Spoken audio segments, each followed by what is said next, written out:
Let's look at this question. Question says, in the given diagram, which of the following is incorrectly labeled? इस diagram में कौन सा incorrectly labelled है? तो अपन सही सही लेबलिंग कर लेते हैं, है ना, और देख लेते हैं क्या क्या लेबलिंग इसमें दे रखी है। एल्वियोलर वॉल है, आरबीसी है, आर्टरी और बेसमेंट और जो सब्सटेंस है। आइए देख लेते हैं, लेबल कर लेते हैं, फिर मैच कर लेंगे क्या गलत दे रखा है। ठीक है, तो ए क्या है बेटा? ए एल्वियोलर, ए एल्वियोली की, एल्वियोलाई की एपिथीलिया है। कौन है? ए है, ठीक है ना, थीलिया है। बिल्कुल ठीक बात है। अच्छा, डी क्या है? डी ये गोल गोल से आरबीसीज है, ठीक है। सी क्या है? सी अगर आप ध्यान से देखेंगे तो इन दोनों, इसके और इसके बीच का स्पेस है। इसके और इसके क्या है? बीच का स्पेस है।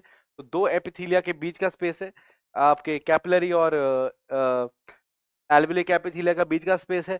तो सी क्या हो गया? सी हो गया बेसमेंट मेम्ब्रेन। सी क्या हो जाएगा? बेसमेंट मेम्ब्रेन हो जाएगा, या बेसमेंट सब्सटेंस हो जाएगा।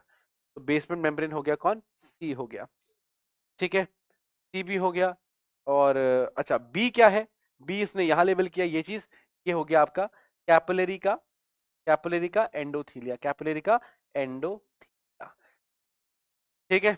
वापस समझेंगे, बी कैपिलरी का एंडोथीलिया, ए आपका एल्वेलिक एपिथीलिया, और आपका सी हो गया बीच का बेसमेंट मेम्ब्रेन, और डी हो गया आपका आरबीसी। इस लेबलिंग के हिसाब से कौन सी लेबलिंग गलत दी गई है? वो कहता है ए एल्वेली की वॉल है, बिल्कुल है, बिल्कुल ठीक बात है, वो है।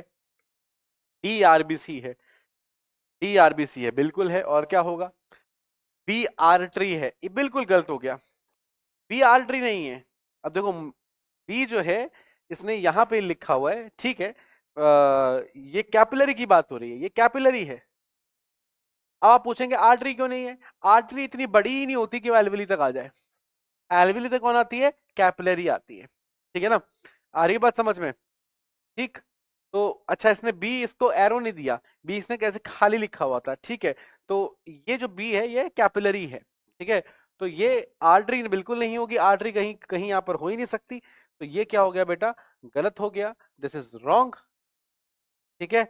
इसको आप ठीक कर लीजिए कि कैपिलरी, क्योंकि इसने मार्क नहीं किया यहाँ पे, लाइन नहीं खींची है, तो ये कैपिलरी एंडोथीलिया नहीं कह सकते इसको, आप इसको कैपिलरी बोल दो। तो बी क्या है? कैपिलरी है, बिल्कुल ऑप्शन के हिसाब से चल रहे हैं, है ना। आ रही बात समझ में? अगर यहाँ पे ऑप्शन में आप ध्यान समझेगा, अगर बी ये कैपिलरी, कैपिलरी का एपिथीलिया क्या था, तो भी मैं उसे मान लेता, क्योंकि कुछ क्लैरिटी नहीं है ना। हालांकि इसने एरो नहीं दिया है, बट फिर भी हम ऑप्शन के हिसाब से तब भी आर्टरी को ही क्या मानते? गलत मानते, ठीक है। देन सी क्या है? बेसमेंट सब्सटेंस, बिल्कुल सी क्या है? बेसमेंट सब्सटेंस है, ठीक है। तो ये आपका क्या हो जाएगा? ये भी ठीक हो जाएगा। तो हमें ठीक चाहिए नहीं, हमें क्या चाहिए? इनकरेक्ट चाहिए। तो answer becomes what? Answer becomes C. आपने देखा यहाँ पे एक चीज मैंने क्या करी, ये बड़ा ध्यान रखिएगा बेटा एग्जाम में भी, कि बी जो है ऐसे आइसोलेटेड लिखा हुआ था।